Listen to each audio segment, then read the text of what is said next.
calling a young lady an old trooper, is it? But I'm sorry about that. You know what I mean. My heart's in the right place. You're listening to Keith Woodhouse. But as I say, my guests in the studio this evening are Tainted Grace. Every Wednesday evening we have a local band play live in the studio and also tell us about what it's like on the local scene. Last week it was folk music. This week it is metal. And we'll let me ask you, what is the metal scene like? Because I was talking to you about a band just now who I thought were metal, and then you said to me, no, that's not metal, that's more rock. So, is there a definition of what's metal and what's rock? I think that probably metal's a little bit darker, you know, there's more minor key tonality than rock, you know. It's got to a point where there's like so many subgenres of metal in general. I mean, well, that's right. You get thrash metal, death metal, all that kind of stuff. So rock's not afraid to be happy, but metal is, I think, sometimes. Yeah, metal seems to have more sorts of harmonies, and it seems to be a lot faster and more technical than rock does, I seem to find. Well, now you're going to tell me you're better musicians for it. All these rock bands, they're throwing things at the radio now. They say that about us. But you play all around the area, and you've played in Alton before, and places right from Southampton up to Birmingham, you say, and all stations along the way, as it were. So it's as if you've sort of like taken that road up there. But you are essentially a metal band. So how easy was it? Because I know when we first spoke, Trissy, when you first contacted me, and you said, you know, about the show and one thing and another, and I said, it's acoustic. And it was as if, even though it was an email, I could hear a pin drop at the other end. Yeah, it was a little bit daunting at first. Because obviously a lot of our songs work around guitar solos, which you can't do so easily on an acoustic guitar. But I think our songs are kind of catchy and have good structure, and I think they've translated quite well to acoustic. Yeah, the first one, definitely, you know, is so you don't... Because a lot of the bands who I speak to, and a lot of musicians, tend to work out the origins of their songs acoustically, and then take them on electrically, as it were. So you obviously don't do that. No, that's probably my fault. You know, I tend to write most of the original material, and then we just have a bit of a jam on it in the studio, in the rehearsal rooms, and then work it around that. So do you actually write it down in some form of notation, or you?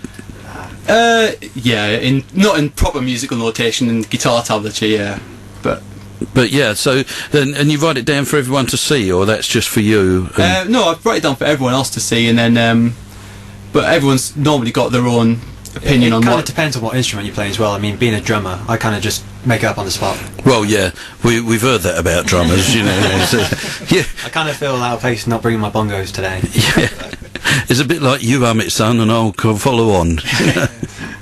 But yeah, this is the thing, because of course you can't write with the drummer in mind, can you?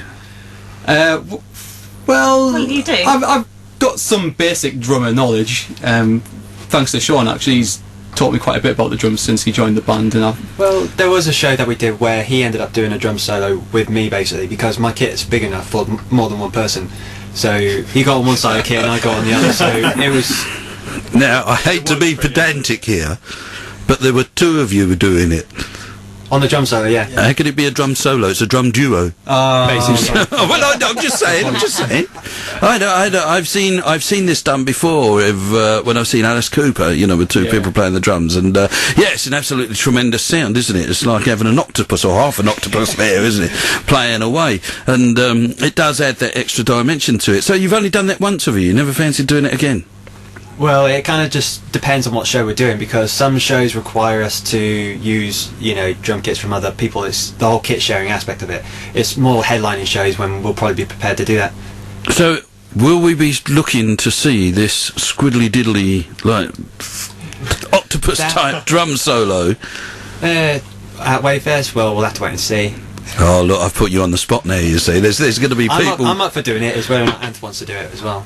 There's going to be people calling for it. Oh, he stepped on his amp there. That's a pushy amp he's got, you see. It pushed its way to the front. Now it's thinking I'm being ignored. So it's trying to get in on the act. But anyway, you're all fired up, well, at least the amp is anyway, to do another song for us. What's the next one you're going to do? Okay, this is called Eternal Night.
Tainted Grace playing live in the studio, and I must say, I know I keep reiterating it, that they are an electric band. The reason is because they've just gone so seamlessly into that acoustic mode, and I do keep saying that Trishy was almost convinced that they wouldn't be able to do it when we first spoke. She said, well, I'm not too sure, I don't know if we can do it, but you would never know, and I think that's a great credit to you all there, and I do accept bribes, anyway. So, not cheques, please. The cat should be fine.